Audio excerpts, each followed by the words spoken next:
Some progress at drawing back by the Chinese People's Liberation Army (PLA) has been made at certain locations, though marginal from the Indian perspective.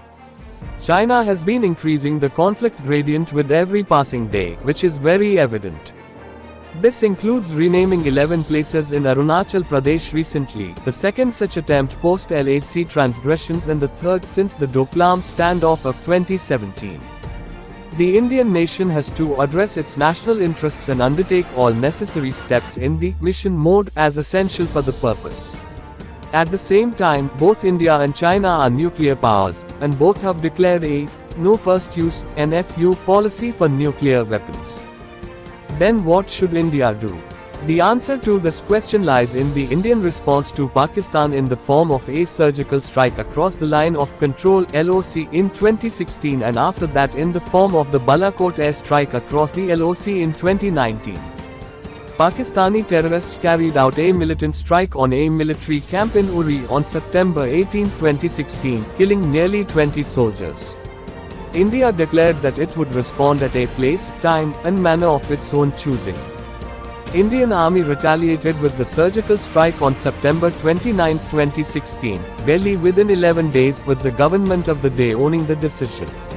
The notable features include the actions taken across LOC to a reasonable depth by the uniformed armed forces personnel and the government openly admitting the operations occurred. There is another variation to this, which happened in 2019. In a terrorist attack on a convoy of CRPF personnel in Pulwama, nearly 40 were killed on February 14, 2019. India decided to respond again at its own choice of place, time, and manner, including resource selection. On February 26, 2019, within 12 days of the Pulwama attack, India used air power to undertake the Balakot airstrike inside Pakistan. This time too, there were three important features. Action was taken in Pakistani occupied territory, the use of the Air Force against the use of the Indian Army, and the government of the day again openly supporting this. A new normal was reached. What do the above two incidents reveal? One is that India needs to be stronger on every count, and the second, which is more important, is the battle space and resources it chooses to prosecute the operations once thrust upon it.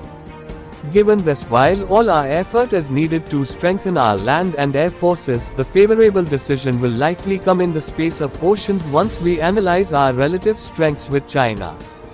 The following arguments support why India should focus more on the development of its navy to seek a favorable decision in any future conflict with China. India got its first aircraft carrier, Vikrant, as early as March 4, 1961. India became the first country in Asia to have a naval carrier, and the same status continued for decades.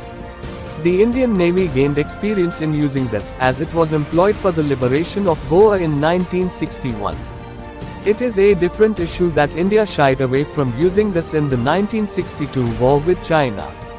However, China had only riverine and littoral naval forces in 1962, and India's aircraft carrier would have turned the table. Today, India can maintain two aircraft carriers with the Indian Navy despite initial Vikrant and Virat having been decommissioned.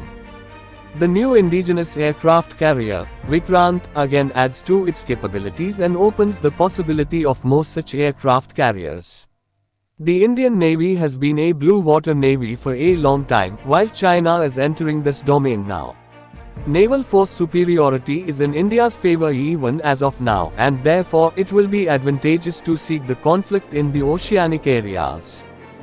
Despite investments in Belt and Road Initiative (BRI) and China-Pakistan Economic Corridor (CPEC), large quantities of Chinese energy needs still transit through the Indian Ocean.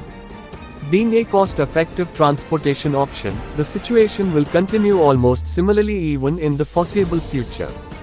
The geographical disposition of India combined with multiple islands, including Andaman or Nicobar Islands, gives it a distinct edge to interfere effectively in any movement through the Indian Ocean from west to east or vice versa. This particular advantage can be used to the Indian advantage by seeking the conflict in the oceanic regions. Engagements on the land borders have different manifestations and are invariably linked with territorial integrity and national sovereignty. In the conflict, territorial losses can create huge national embarrassment besides equipment losses.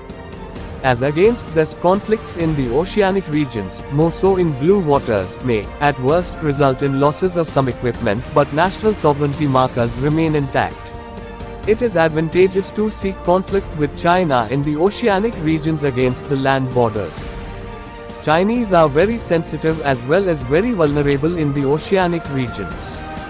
Their sensitivities in the South China Sea and East China Sea are well known, as are their vulnerabilities in the Indian Ocean.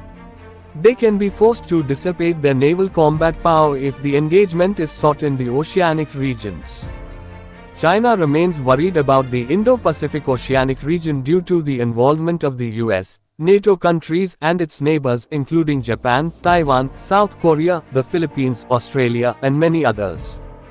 Indian interests converge with these nations substantially and naturally if the conflict is sought in the oceanic region. Quad and AUKUS are not security-related organizations, but their apparent convergence is inevitable once the conflict occurs in the oceanic region. China plans to operate 3 aircraft carriers in due course, but reaching full operational capacity is still some time away. This time is an advantage for India if it seeks engagements in the oceanic regions. India should develop nuanced norms for affecting Chinese interests in the oceanic regions to divert the land-centric approach to the LAC. If India has to claim its rightful place among the Committee of Nations, the naval power has to expand.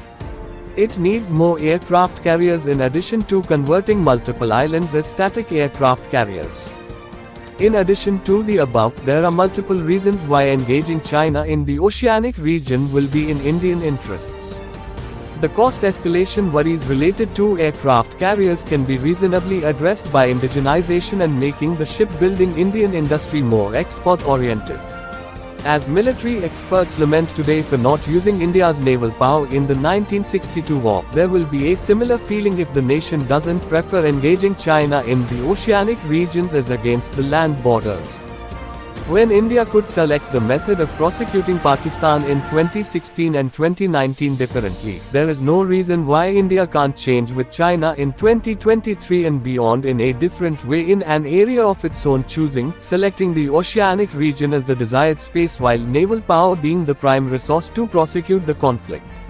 Thanks for watching. Like, share, and subscribe.